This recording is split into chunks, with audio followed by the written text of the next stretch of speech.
This is a Teja News television broadcast. YSR Congress party ఇచ్చిన పిలుపు మేరకు అన్ని దేవాలయాల్లో అర్చనలు చేసి టెంకాయలు కొట్టి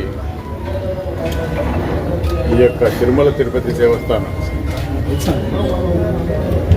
చైర్మన్ అయినటువంటి బిఆర్ నాయుడు చేస్తున్నటువంటి అరాచకాలు, రాసలీలలు,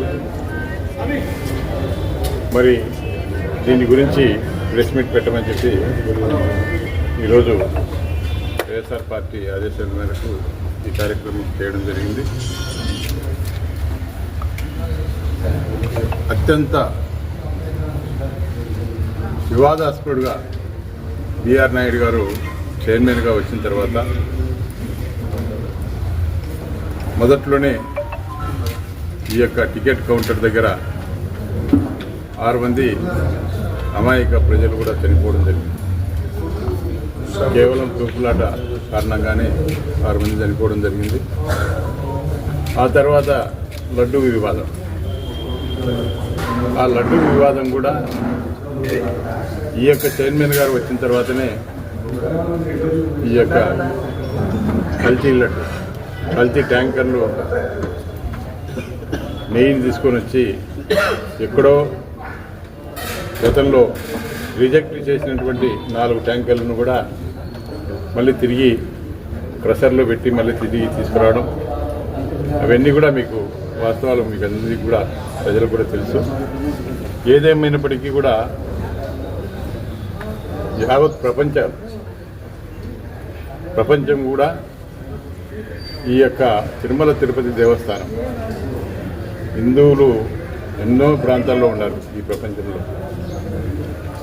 ఈ ప్రపంచ స్థాయిలో ఉన్నటువంటి హిందువులు అందరూ కూడా తిరుమల తిరుపతి దేవస్థానము అంటే ఒక భక్తి భావంతోనూ వాళ్ళు బయట నుంచి ఇండియాకు వచ్చినప్పుడు కానీ వాళ్ళు ఖచ్చితంగా ఆ యొక్క వెంకటేశ్వర స్వామిని దర్శించుకొని వెళ్ళడం జరుగుతుంది. మరి అటువంటి ప్రపంచ స్థాయిలో ఒక గొప్ప స్థానము కూడా తిరుమల తిరుపతి దేవస్థానానికి ఉంది. మరి అటువంటి తిరుమల తిరుపతి దేవస్థానానికి మరి చైర్మన్గా ఉన్నటువంటి బిఆర్ నాయుడు గారు మరి రోజుకొక వీడియోలు వస్తూ ఉన్నాయి. ఎందుకంటే ఆయన దాదాపు నడవలేని పరిస్థితిలో ఉన్నాడు. దాదాపు 70 సంవత్సరాలకు పైగా ఉన్న వ్యక్తి ఒక మహిళతో అక్రమ సంబంధం పెట్టుకొని రాసలీలలు తేలియాడుతూ ఉన్నాడు. మరి దీని మీద వైఎస్ఆర్ కాంగ్రెస్ పార్టీ తీవ్రంగా స్పందించి ఇటువంటి భక్తిభావం లేనటువంటి ఈ యొక్క బిఆర్ నాయుడు ఏదైతే ఉన్నారో అతన్ని చైర్మన్ పదవి నుంచి తొలగించండి అని చెప్పి మొదటి నుంచి కూడా వైఎస్ఆర్ కాంగ్రెస్ పార్టీ చెప్పడం జరుగుతూ ఉంది. మరి ఎన్నిసార్లు ఎన్నో విధాలుగా ధర్నా రూపంలోనూ నిరసన రూపంలోనూ వైఎస్ఆర్ కాంగ్రెస్ పార్టీ గతంలో కూడా అక్కడగా తిరుమల తిరుపతి దేవస్థానం ప్రాంతంలో కూడా చేయడం జరిగింది. ఎందుకంటే ఆయన ఒకటే చెప్తా ఉన్నాడు బిఆర్ నాయుడు గారు, అది నా సొంత విషయము, నా ఇష్టం, నేను ఏ విధంగా అయినా ఉంటాను అని చెప్పి ఆయన ఒప్పుకుంటా ఉన్నాడు. నేను అక్రమంగా ఏమీ చేయలేదు, మరి నేను రాసలీలలు ఆ యొక్క వీడియోలు తప్పు అని చెప్పి ఎక్కడ చెప్పడం లే. దీని మీద చంద్రబాబు నాయుడు గారికి మరి అదే వీడియోలో ఉన్న వ్యక్తి గతంలో కూడా నన్ను ఇబ్బంది పెడతా ఉన్నాడు, మరి ఆయన నన్ను ఏదో విధంగా అడ్డు తొలగించాలనుకుంటున్నాడు, కాబట్టి నాకు రక్షణ కల్పించమని చెప్పి గతంలోనే ఈ తెలుగుదేశం పార్టీ అధికారంలోకి రాకముందే ఆ మహిళ కూడా రాసినటువంటి లెటర్స్ కూడా మరి పెద్దలు కరుణాకర్ రెడ్డి గారు బయటపెట్టడం జరిగింది. ఏదేమైనప్పటికీ కూడా మళ్ళీ ఆమెను కూడా మేనేజ్ చేసి తిరిగి మళ్ళీ మన పార్టీ మీదనే స్టేట్మెంట్ ఇప్పించడం మరి జరిగింది. మేము ఒకటే తెలియజేస్తూ ఉన్నాం, ఎందుకంటే గతంలో ఎస్విబిసి చైర్మన్గా ఉన్నటువంటి పృథ్వీరాజు అనే సినిమా యాక్టర్ మనకు ఈ యొక్క శ్రీ వెంకటేశ్వర స్వామి భక్తి ఛానల్కు చైర్మన్గా ఉండేవారు. ఆయన ఏదో ఒక అమ్మాయితో ఆడియోలో, అది వీడియోలో ఏం లేవు, ఓన్లీ ఆడియోలో మాట్లాడిన దానికి ఆయన్ను ఆ రోజుల్లో జగన్మోహన్ రెడ్డి గారు చైర్మన్ పదవి నుంచి తొలగేయడం జరిగింది.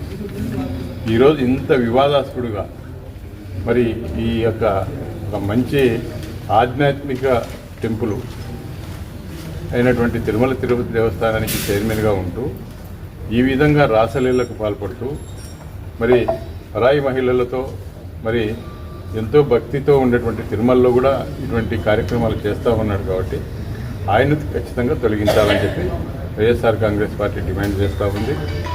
అదేవిధంగా ఇంకా ఆయన పరిపాలన, ఎందుకంటే గతంలో కూడా కాంగ్రెస్ పార్టీ అధికారంలో ఉన్నప్పుడు కానీ, ఆ తర్వాత తెలుగుదేశం వచ్చిన తర్వాత కానీ, ఆ తర్వాత వైఎస్ఆర్ కాంగ్రెస్ పార్టీ ఎవరు కూడా ఇటువంటి వివాదంగా కేంద్ర బిందువుగా ఎవరు కూడా లేరు. అందరూ కూడా దేవుని పట్ల భక్తిభావంతో, దేవుడంటే ఒక నమ్మకం కలిగించే విధంగా ప్రతి ఒక్కరు కూడా పరిపాలన చేయడం జరిగింది. కేవలం ఒక TV5 అనే ఒక ఛానల్ పెట్టుకొని నేను ఏం చేసినా కూడా నాకు ఛానల్ ఉంది అండ్ ఎవరు కూడా ఏమీ చేయలేరు, ఈవెన్ చంద్రబాబు నాయుడు కూడా నేనంటే భయపడాలనే విధంగా ఈరోజు ఆయన ప్రవర్తన చేయడం జరుగుతూ ఉంది. కాబట్టి ఎందుకంటే ఈ యొక్క తిరుమల తిరుపతి దేవస్థానానికి మరి చైర్మన్గా అర్హుడు కాదు. కాబట్టి మేము ఒకటే డిమాండ్ చేస్తూ ఉన్నాం, మీరు ఎందుకంటే ఇది ప్రజలకు సంబంధించింది, ప్రజల యొక్క మనోభావాలకు సంబంధించింది, హిందువుల యొక్క మనోభావాలకు సంబంధించింది. కాబట్టి మీరు తక్షణమే ఆయన్ను ఆ పదవి నుంచి తొలగించండి, ఆలయం యొక్క పవిత్రతను కాపాడమని చెప్పి మేము డిమాండ్ చేస్తూ ఉన్నాం. అదేవిధంగా ఈరోజు ఎక్కడ చూసినా కూడా దేవాలయాలకు సంబంధించి, ఎందుకంటే గవర్నమెంట్ భూముల్లో మైనింగ్ చేసేవాళ్ళు ఇప్పుడు దేవాలయ భూముల్లో కూడా అక్రమంగా మైనింగ్ చేస్తూ, ముఖ్యంగా బనగానపల్లి నియోజకవర్గం మంత్రి గారే, ఒక బాధ్యత గల మంత్రి బీసీ జనార్దన్ రెడ్డి మంత్రిగా ఉంటూ దేవాలయ భూముల్లో పలుకూరుకు సంబంధించిన దేవాలయం, అది శివాలయం 308 సర్వే నంబర్ శివాలయం భూమిలో అక్రమంగా చాలాసార్లు ఆ సంబంధించిన పూజారి కూడా కలెక్టర్ గారికి విన్నవించుకోవడం జరిగింది. మరి అదేవిధంగా ఉన్నత అధికారులకు, ఎండోమెంట్ అధికారులకు విన్నవించుకోవడం జరిగింది. ఈ విధంగా ప్రతి చోట కూడా ఎండోమెంట్ ల్యాండ్ ఆక్రమించడం, మైనింగ్ చేయడం, కోట్లాది రూపాయలు కొల్లగొట్టడం జరుగుతూ ఉంది. మరి ఈరోజు హిందూ పరిరక్షణ సమితి, విశ్వ హిందూ పరిషత్ కానీ, RSS కానీ మరి వీళ్ళు కూడా మరి స్పందించాలా. ఎందుకంటే ఈరోజు ఏదైనా మనము వైఎస్ఆర్ పార్టీ మాన్యం ఉంది. మరి గతంలో ఎన్నికల ముందు ఇదే బీసీ జనార్దన్ రెడ్డి, నేను గతంలో పట్టాలు SRBCకి సంబంధించిన భూములు పట్టాలు ఇస్తానన్నప్పుడు ఆయన కోర్టుకు వేసి అడ్డుకోవడం జరిగింది. కెనాల్కు సంబంధించిన కరకట్ట తెగిపోతే ప్రజలందరూ కూడా చనిపోతారు అని చెప్పి కోర్టుకు వేయడం జరిగింది.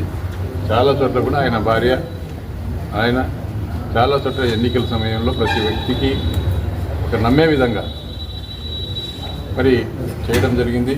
మేము కూడా గతంలో కోర్టు నుంచి కూడా దీంట్లో పట్టాలు ఇవ్వచ్చు అని చెప్పి మేము గతంలో కూడా ఎన్నికల సమయంలో ఎన్నికల షెడ్యూల్ ఉన్నాను, మా అమ్మ సాక్షిగా చెప్తా ఉన్నాను అని చెప్పి ఒట్టేసి కూడా చెప్పిన బీసీ జనార్దన్ రెడ్డి, ఇప్పుడు ఎక్కడికి పోయినావు, నీకేం అవసరం, దేవస్థానం భూములు నువ్వు కొనిస్తానన్నావు, నీకు ఏ మాత్రం కూడా సిగ్గు శరము ఏదన్నా ఉంటే మాట్లాడిన మాటకు కట్టుబడి ఉంది.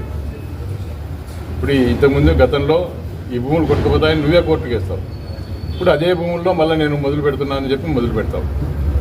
నేను పేదవాళ్ళకు పట్టాలు ఇచ్చే విషయంలో ఎలాంటి నేను మరి